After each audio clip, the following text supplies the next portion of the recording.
My name is Abdul Malik Mujahid. I am chair of the board of the Parliament of World Religions. How are you doing? Are you enjoying the parliament? Are you still with me? All right.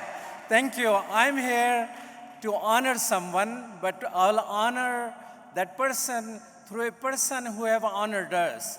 Blouke Carus is one of those business people whose heart is in interfaith. And he is among the founders of the Board of Trustees of the Parliament, Blouke Carus.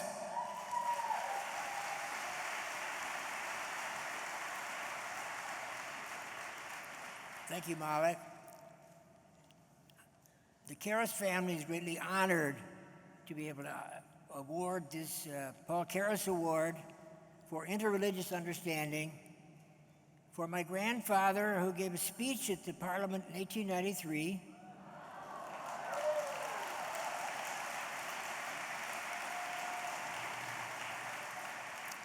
entitled Science as a Religious Revelation, which we in the Carus family consider about 100 to 200 years ahead of his time, because he really appreciated the importance of preserving, taking care of the earth, the water, the air surrounding us.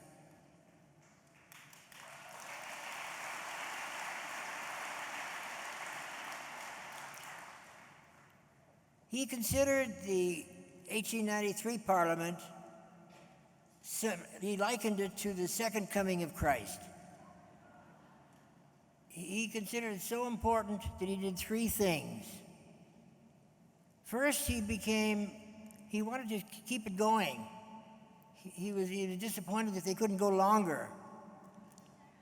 And so he did three things. First of all, he became the secretary of the continuing Parliament because he saw the possibilities for it. But that was one of his only major failures of his lifetime, because he tried everything within his human reason to make it come about, but it never worked. So what did he do? As I said, he became secretary of the continuing Parliament, number one. Number two, in 1894, he wrote a book called The Gospel of Buddha to introduce Eastern thought into America and the West, which was translated in 10 languages and sold about 3 million copies. And thirdly, he wrote a book called The Dawn of a New Religious Era, which summarized the importance of the Parliament, considered it one of the most important events of the 19th century. So when the Vedanta groups and other Eastern religions started talking about the founding of the celebration for 100 years of the 1893 Parliament in 1987-88, I participated representing the Carus family. We housed the executive director in our offices. We made the first grant and supported the Parliament during the periods of stress following that period. So Dirk Ficke, the executive director, asked me if we could celebrate Paul Carus, which we were happy to do. So here we are, and I want to thank a few people. First of all, I want to thank my wife, Mariana Carus, who helped me during this period and was the editor of Cricket magazine, which has supported millions of children to have wonderful stories with a strong moral import. Secondly, I don't think you appreciate the enormous amount of work that Malik and Mary Nelson and the volunteers and the board of directors of the Parliament have done for this event. And Mariana and I are really appreciative and tremendously supportive. Let's give them a hand.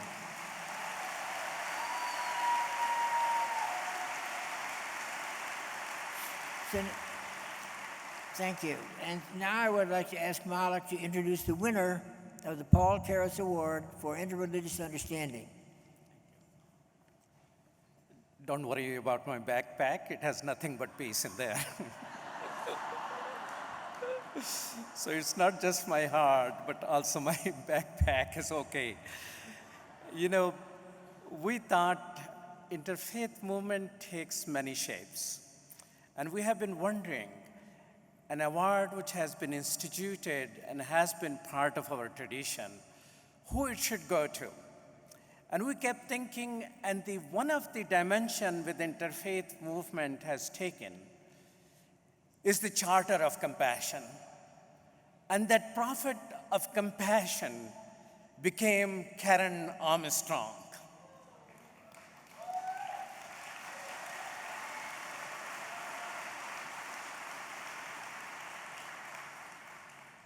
Not only she spoke passionately about compassion, but some people gave her a $100,000 award. And she said, this must be used to turn passion for compassion into a movement for compassion. And we thought that's the new dimension of interfaith movement. And for that reason, we selected for Paul Carus Award of this year, Karen Armstrong.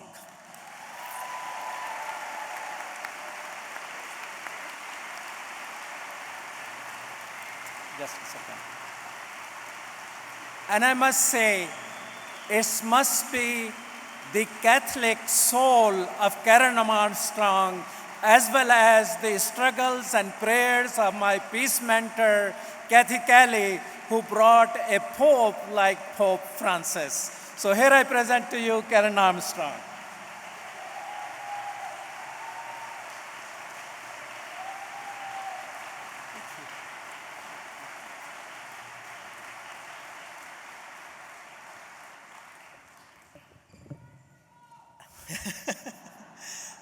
Thank you. This is a great, great honor and a very great surprise to me. And I thank you from the bottom of my heart for the kindness you've shown me today.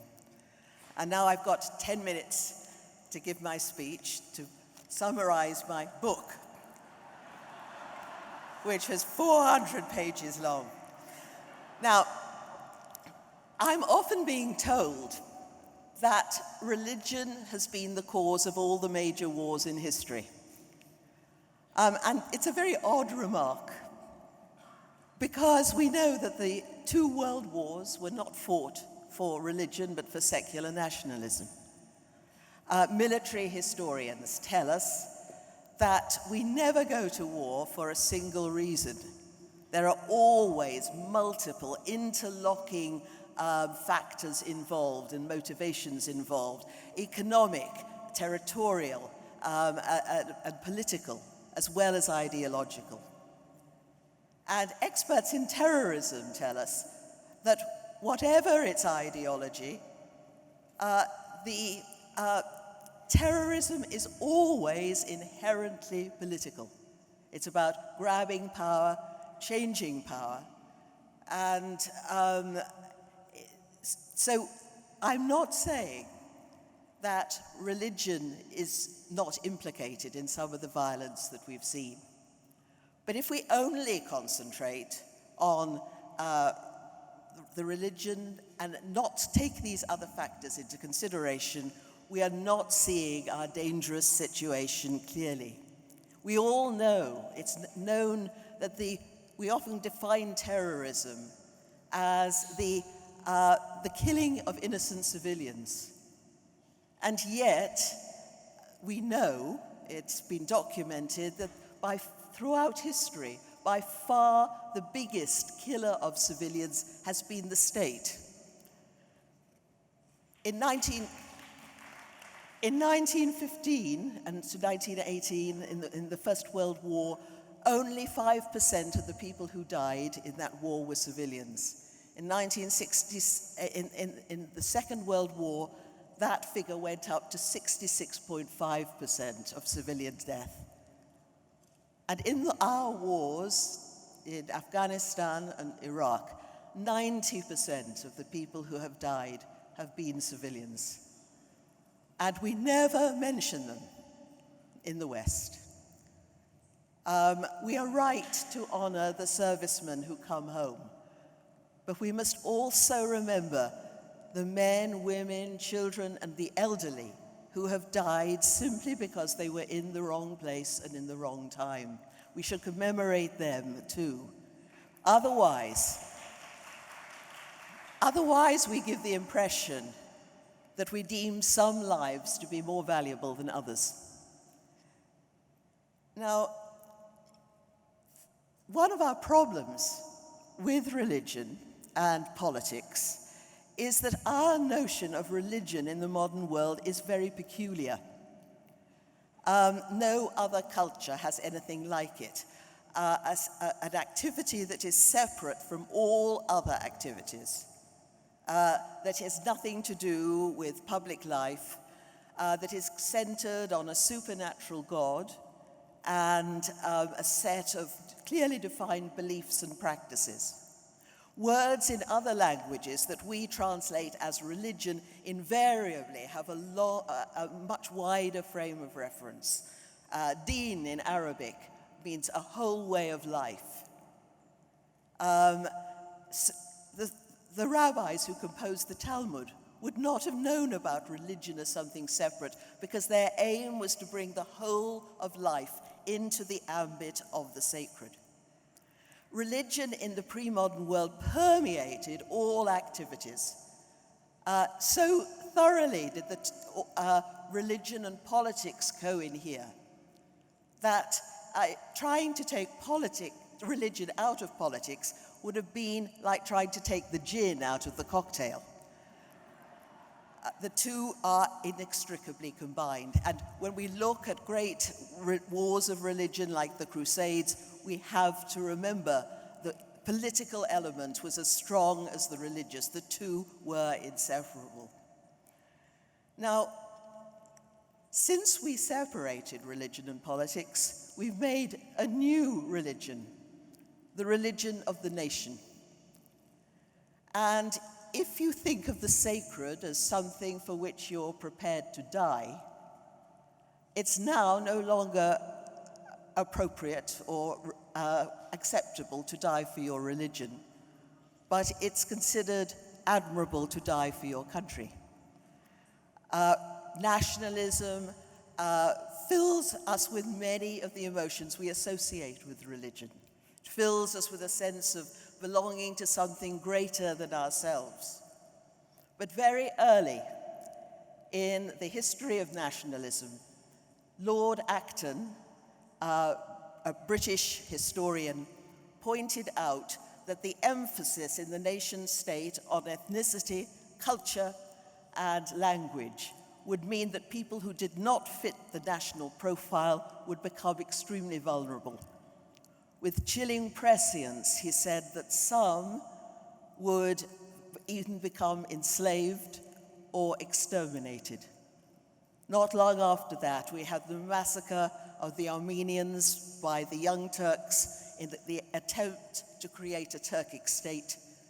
And we have the trauma and horror of the Holocaust.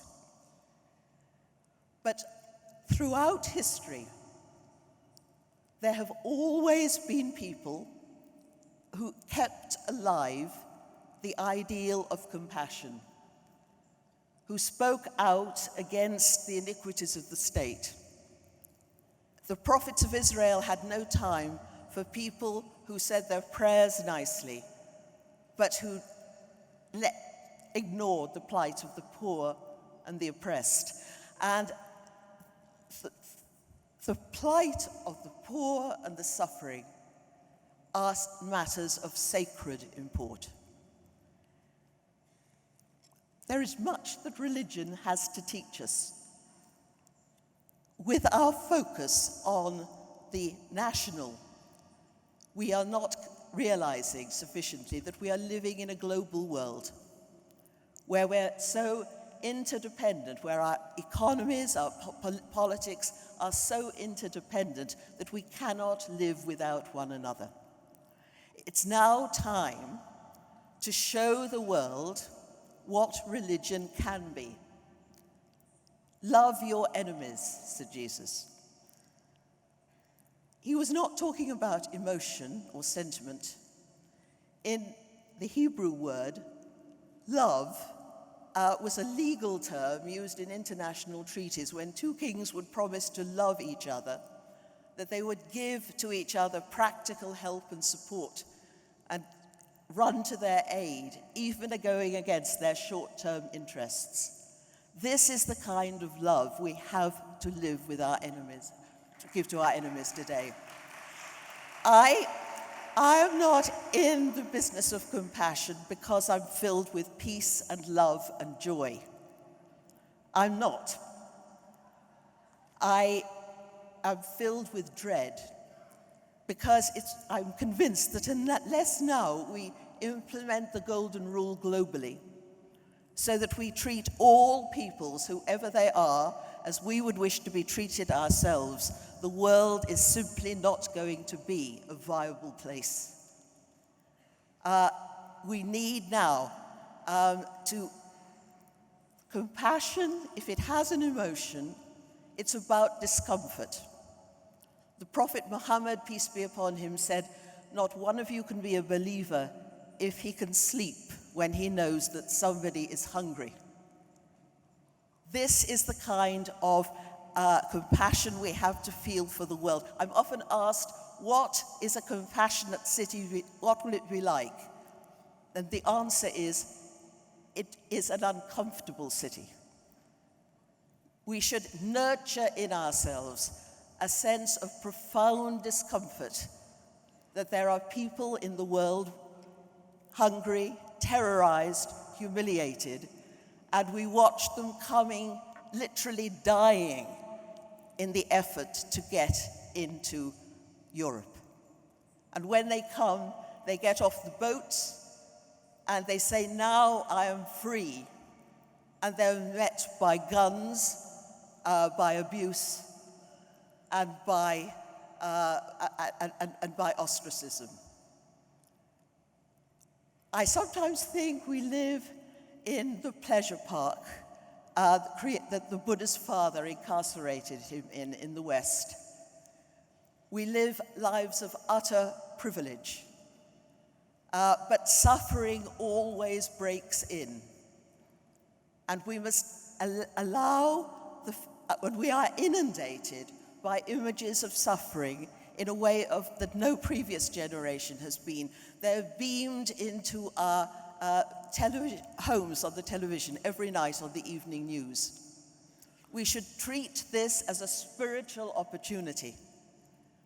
Let those images linger in our minds and hearts so that they disturb us and force us to take that suffering into our own selves. It will be the grain of sand that in the shell of the oyster that makes the pearl. That is what the world requires of religion today. And when you leave this conference, we must find innovative ways of incarnating those realities, those values that alone can save our world, our species, and our planet. Thank you very much.